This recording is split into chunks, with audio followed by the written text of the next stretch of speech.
வைத்து சட்ட அமைச்சராக விளங்கிய நம் டாக்டர் அம்பேத்கர் அவர்களை பற்றி பேச வந்துள்ளேன். விடுதலை பெற்ற இந்தியாவின் முதல் சட்ட அமைச்சராகவும் இந்திய அரசியல் சாசனத்தின் தந்தையாகவும் விளங்கியவர். இந்திய சுதந்திரக்கு பின் மன்னராட்சியை விட மக்களாட்சிதான் சிறந்தது என்று நிரூபித்து காட்டியவர். புரட்சி செய் ஒன்று செய் என்னும் மந்திரத்தை தனது வாழ்க்கையில் நிரூபித்து காட்டியவர்.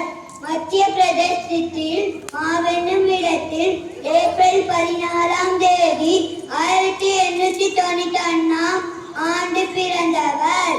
நம் சட்டமேதை அம்பேத்கரின் தாய் தந்தை பீமாபாய் மற்றும் ராம்ஜி ஆவர். அம்பேத்கர் அவர்களை பற்றி வாய்ப்பு பேச கிருத்தமாய்க்கு நன்றி கூறி விடைபெறுகிறேன். ஜெய் ஹிந்த். வந்தே மாதரம்.